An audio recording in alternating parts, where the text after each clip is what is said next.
Hey everyone, welcome back to The Explainer. Today we're jumping right into Chapter 3 of our source text, which is all about confronting distress in life.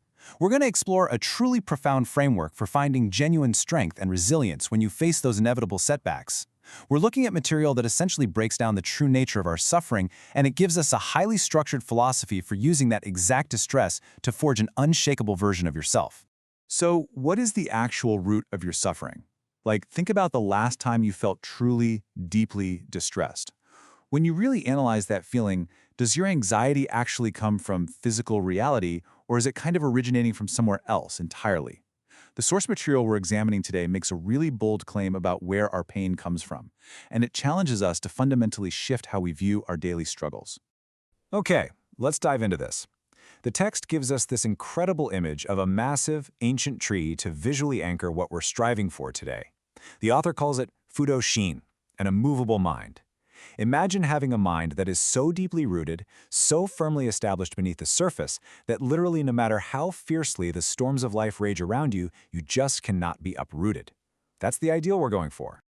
Moving into Section 1, the root of distress. Now, to build that unshakable mind, we first have to diagnose the problem by looking at the real root of our modern anxieties.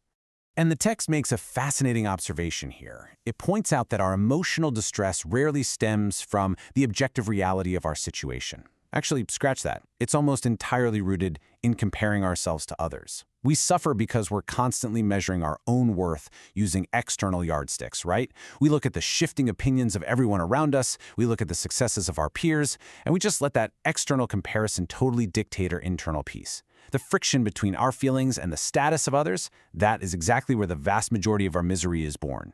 To counter this, the author reframes our struggles entirely, offering this perspective.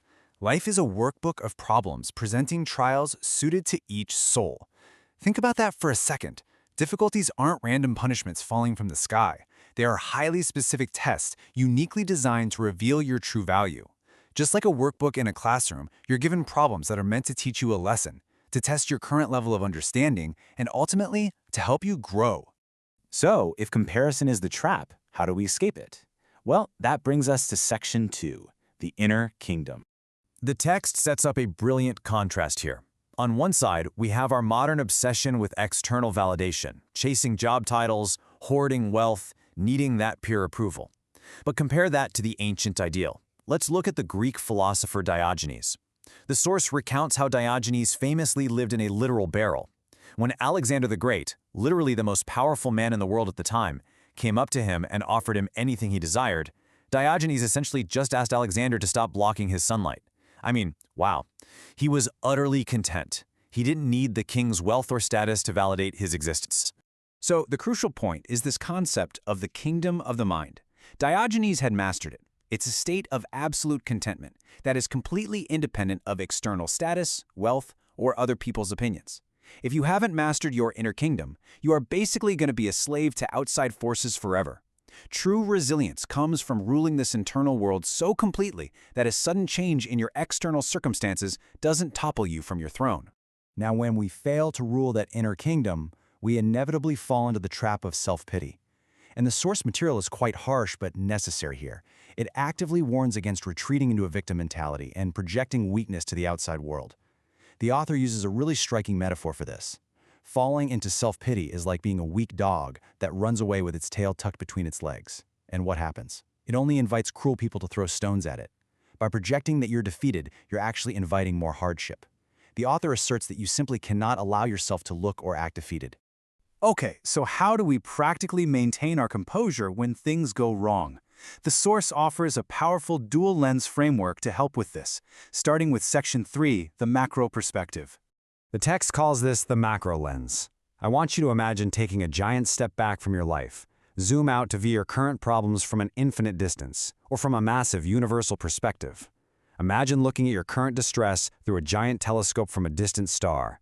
What does it actually look like from way up there? Because from this macro view, the things that cause us massive sleepless nights suddenly look like complete trivialities.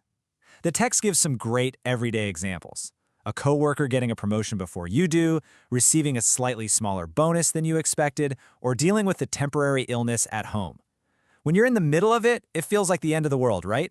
But when viewed from an infinite distance, across the vast timeline of your entire life, these are incredibly minor and fleeting events. They're just a blip on the radar. And this brilliantly illustrates the macro view with a really comforting, timeless mantra from the text: the sun will rise again.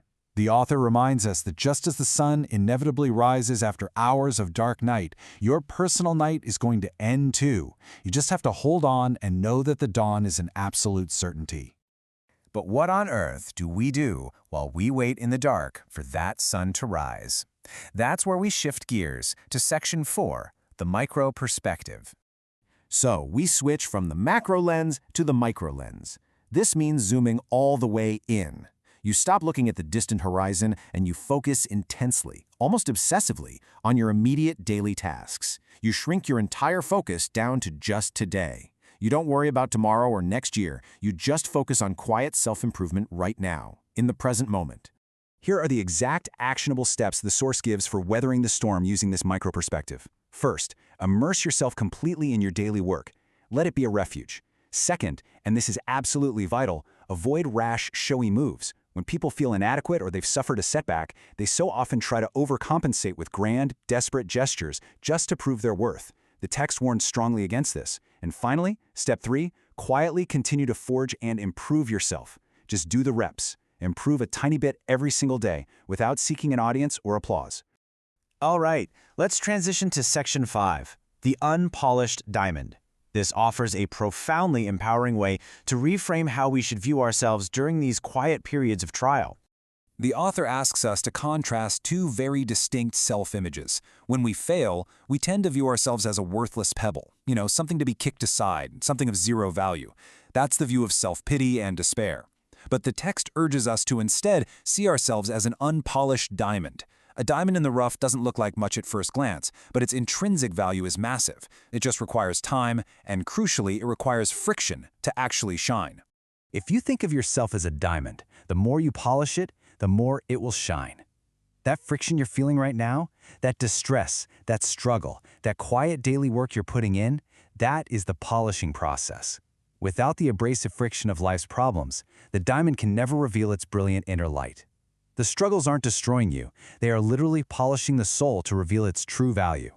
And that brings us to the end of our explainer today. But I want to leave you with a final question to really chew on.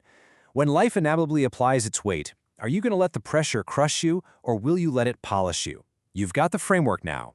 Remember to step back with the macro lens to see how small the problems really are in the grand scheme, and then zoom right in with the micro lens to do the quiet work of daily improvement. Rule your inner kingdom, and you will build that immovable mind. Keep learning and keep polishing your diamond. See you next time.